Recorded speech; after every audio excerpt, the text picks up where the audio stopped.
오늘의 주요 뉴스입니다. 청와대 대통령 비서실장에 노영민 주중대사가 임명됐습니다. 지역 발전에 대한 충북 도민들의 기대감이 커지고 있습니다.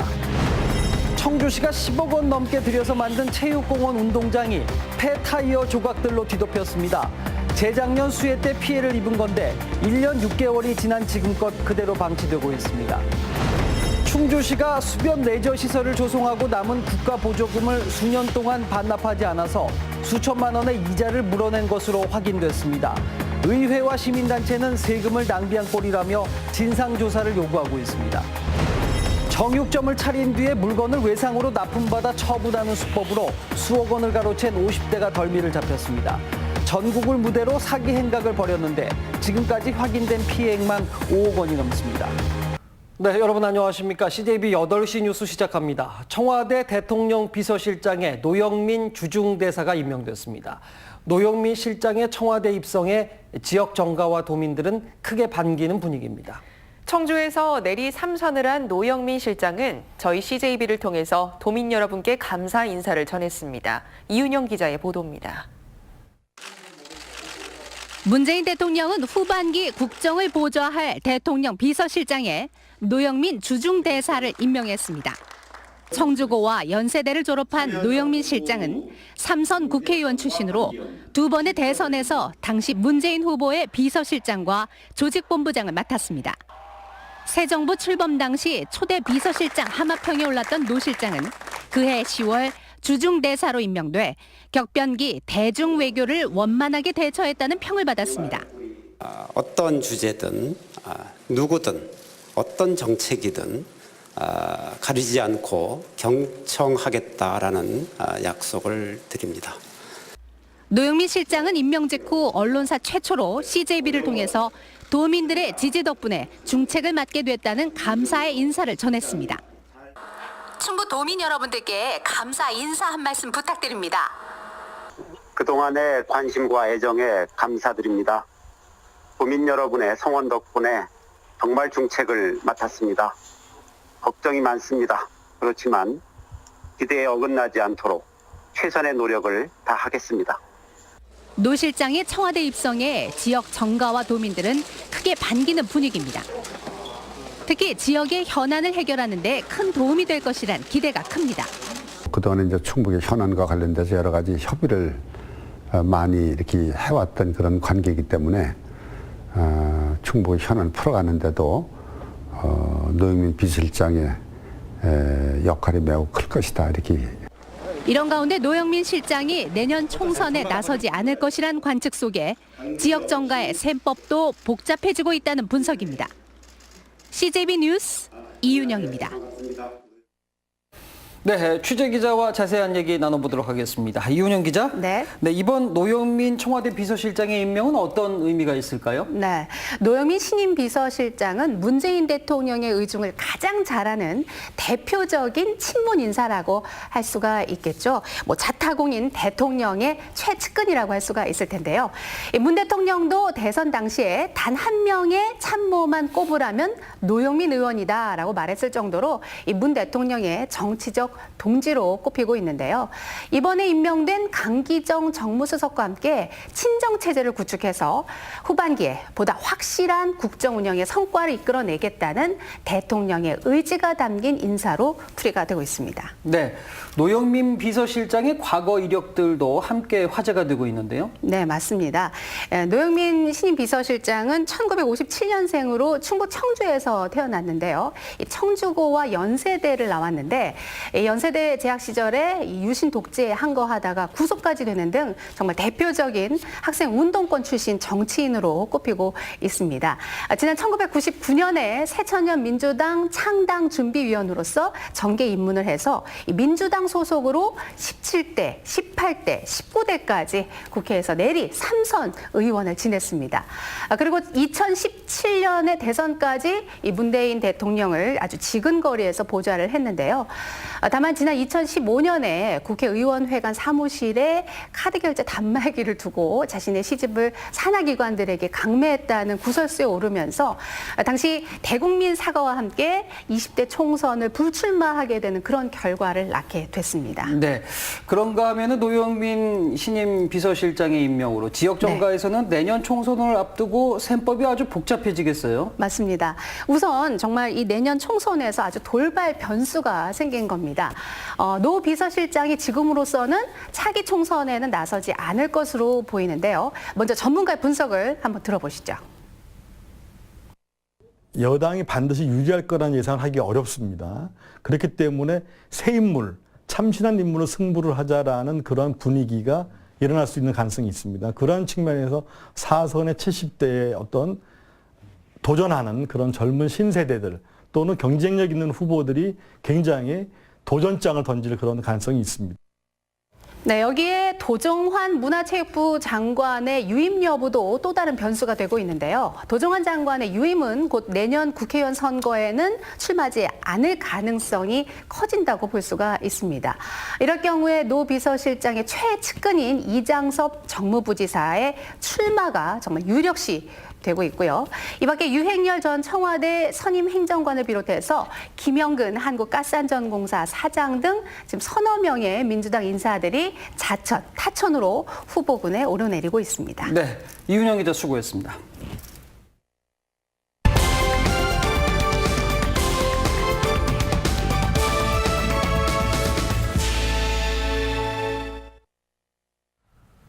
청주시가 10억 원 이상을 들여서 만든 체육공원 운동장이 폐타이어 조각들로 뒤덮였습니다. 재작년 수해 때 피해를 입은 건데 1년 6개월이 지난 지금껏 그대로 방치되고 있습니다. 정진규 기자가 취재했습니다. 지난 2013년 15억 원을 들여 만든 청주의 한 생활체육공원입니다. 푸르러야 할 인조잔디가 온통 검은색을 띠고 있습니다. 가까이 가보니 자잘한 폐타이어 조각들이 운동장을 가득 채우고 있습니다. 재작년 수해를 겪으면서 인조잔디 아래에 깔려있던 이런 충전재들이 모두 바깥으로 튀어나온 겁니다. 이곳을 이용하는 동호인들은 한 달 평균 400여 명. 이들은 벌써 1년이 넘도록 폐타이어 조각 위에서 운동을 하고 있습니다. 부상 위험은 물론 건강 악화까지 우려하며 불안감을 호소합니다. 안 좋죠. 어떻게든 그 폐타이어인데 이런 운동하는 사람들은 이런 부상은 좀 심각하다는 건 다 알죠. 더 큰 문제는 청주시도 당장 손쓸 방법이 없다는 겁니다. 민원이 이어지자 시에서 지난해 8월 직접 현장까지 방문했지만 교체 예산이 없다는 이유로 1년 6개월째 방치되고 있습니다. 올 1월 말에 최대한 빨리 공모를 통해서 예산 확보를 해서 시민들 불편이 없도록. 다만 예산을 확보하더라도 공사 마무리 시점은 빨라야 올 가을이나 될 것으로 보여 체육공원 이용자들의 불안감은 당분간 계속될 전망입니다. CJB 뉴스 정진규입니다.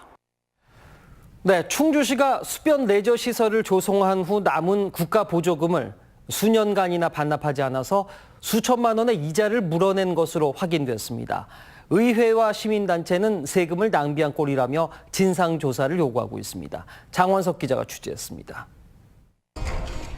충주시는 지난 2014년부터 남한강변에 물놀이 시설 등 100억 원 규모의 수변 시설을 조성했습니다. 하지만 남은 국비를 수년간 반납하지 않아 이자를 물어내는 어이없는 일이 벌어졌습니다. 지난해 말 작성된 충주시의 추경 예산서입니다. 국제 수변 레포츠 단지 조성과 관련해 7억 8천만 원을 국고로 반환했습니다. 문제는 사업 후 2년 넘게 남은 7억 6천만 원의 국비를 반납하지 않아 2천만 원에 달하는 이자까지 물어졌다는 겁니다. 충주시는 공무원의 잦은 교체로 빚어진 행정 실수라는 입장입니다. 사용 시기를 좀 놓친 부분이 있어요. 학년이 지나서 지출한 부분에 대해서는 반납해야 될 부분이에요. 시민단체는 행정 실책을 주민들에게 전가하는 꼴이라며 관련 공무원들에게 책임을 물어야 한다고 주장합니다. 마땅히 충주시는 해당 공무원들에게 구상권을 청구해서 시민의 재산을 보호해야 될 책임이 있습니다. 충주시의회는 시가 국비 반납에 이자까지 떠하는 것은 단순한 행정실수로 보기 어렵다며 진상조사를 요구할 방침입니다. CJB 뉴스 장원석입니다. 정육점을 차린 뒤에 물건을 외상으로 납품받아 처분하는 수법으로 수억 원을 가로챈 50대가 덜미를 잡혔습니다. 전국을 무대로 사기 행각을 벌였는데 지금까지 확인된 것만 6차례나 됩니다. 이태형 기자입니다. 충주의 한 정육점. 개업 기념 할인 행사를 한다는 현수막이 붙어 있지만 문은 굳게 잠기고 가게 안은 텅 비었습니다. 주인이 개업 열흘 만에 6개 육가공 도매업체로부터 1억 3천만 원 상당의 고기를 외상으로 납품받은 뒤 달아난 겁니다.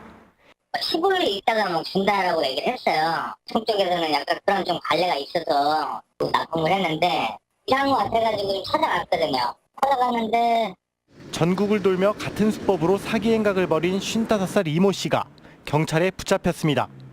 인천과 의정부 등 지금까지 확인된 것만 6차례, 피해 금액은 5억 원에 달합니다. 그때도 공범이었어. 그때도 같이 한 게 있었어. 근데 그때 수배가 돼서 도피 생활하고 있던 상태에서 다시 한 거지. 다른 사람은 그래서. 이 씨는 의심을 피하기 위해 가게에 허가증을 걸어놓고 주변 상인들에게 개업 떡까지 돌리기도 했습니다. 실제로 시설이 되어 있고 그 고기를 팔 수 있다라고 허가를 받아야 이제 그걸 사업자를 낼 수가 있어요. 근데 그런 사업자까지 다 나와 있는 상태니까 당연히 이제 문제가 없나 보다라고 했겠죠. 경찰은 이 씨와 가게를 여는데 명의를 빌려준 51살 임모 씨를 사기 혐의로 구속하고 여죄를 추궁하고 있습니다. CJB 뉴스 이태현입니다. 오늘 KB국민은행 노조가 19년 만에 총파업에 돌입하면서 도내 일부 지점들로 파업에 동참했습니다.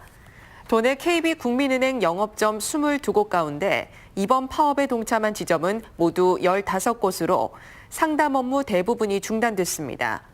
이번 파업은 하루짜리 경고성 파업으로 KB국민은행 노조 측은 앞으로 성과급 300% 지급과 호봉 상한제 폐지 등을 사측이 받아들이지 않을 경우 이달 말부터 다시 순차적으로 총파업에 돌입할 계획입니다. 네, 지난해 청주의 한 금은방에 2인조 강도가 침입해 가게 주인이 중상을 입었는데요. 하지만 생사를 오간 가게 주인은 강도를 용서하고 선처를 바라는 탄원서까지 냈습니다. 아름다운 용서의 주인공 김종구 씨를 김기수 기자가 만났습니다. 후드티에 마스크, 모자까지 눌러쓴 남성 2명이 금은방 주변을 배회하더니 순식간에 금품을 훔쳐 달아납니다. 2인조 강도가 휘두른 흉기에 금은방 주인이 중상을 입었습니다. 흉기에 목과 가슴 등 10여 곳이 찔려 생사를 넘나드는 수술을 수차례나 받았던 금은방 주인 김종구 씨. 성대를 다쳐 목소리마저 제대로 나오지 않지만 자신을 찌른 가해자가 20대 청년이라는 말에 망설임 없이 용서를 결정했습니다. 병상에서도 퇴원에서도 미워하지도 않고 그런 생각도 안 들고 젊은 애들이고 또 아들들 같고 그러니까 수감 중인 가해자를 찾아가 자신이 용서했으니 부담 갖지 말라는 당부를 했고 심지어 각각 10년형과 3년 6월의 형을 줄여달라며 합의서는 물론 탄원서까지 법원에 제출했습니다. 어떻게 이런 애가 강도를 했을까 그래가지고 너무 안타까움이 들더라고요. 그래서 제가 사람은 믿지 않구나 그런 생각을 다시 한번 가져봤어요. 초기에 범행을 부인했던 가해자들도 진심으로 잘못을 뉘우치고 있습니다. 피해자분이 진심으로 이들을 용서하고 다가가는 걸 보면서 적잖이 놀랬고 또 그 모습을 스스로 담담하게 받아들이면서 자신의 잘못을 뉘우치는 모습을 보였습니다. 남의 잘못을 지적하고 비판만 하는 우리 사회에 김종구 씨의 진심 어린 마음이 진정한 용서의 의미를 되새기게 하고 있습니다. CJB 뉴스 김기수입니다.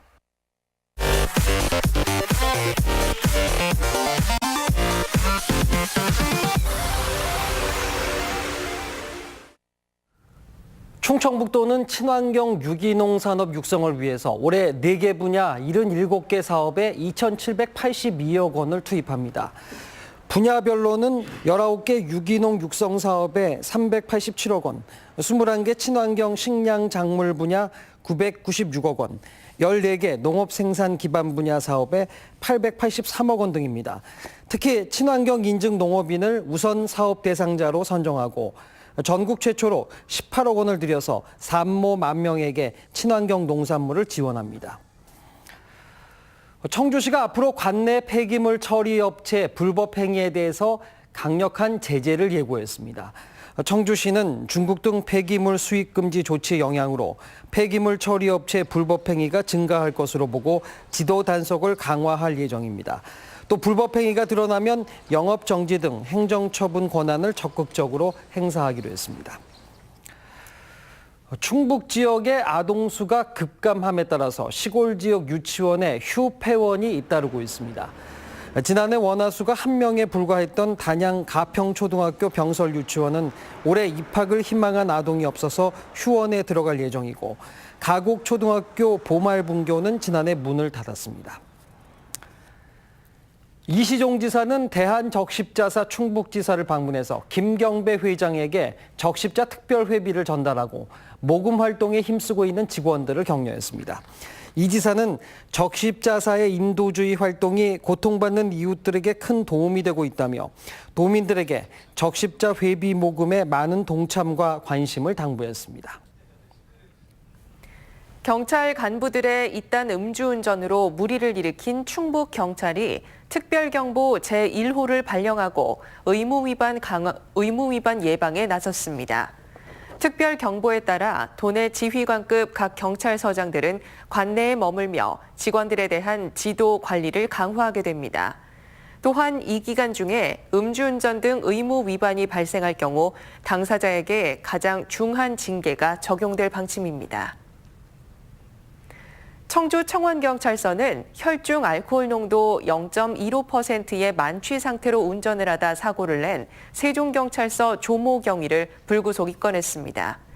조 경위는 지난달 23일 청주시 사직동에서 음주 사고를 내고 500m가량을 도주하다 사고를 목격한 시민의 신고로 붙잡혔습니다. 오늘 오후 4시 45분쯤 청주시 지동동의 한 조립식 창고 건물에서 불이 나 40여 분 만에 진화됐습니다. 이 화재로 초기에 불을 끄려던 창고 주인이 손목과 얼굴에 1도 화상을 입기도 했습니다. 경찰과 소방당국은 용접 과정 중에 불이 난 것으로 보고 있습니다. 청주지방법원은 자신들의 요구를 들어주지 않는다며 충북도청에서 난동을 부린 민주노총 충북지부 간부에게 징역 10개월에 집행유예 2년을 선고하고 또 다른 간부 2명에게도 각각 징역 6개월에 집행유예 1년과 2년을 선고했습니다. 네, 화요일 저녁 CJB 8시 뉴스 여기서 모두 마칩니다. 함께해 주신 여러분 고맙습니다.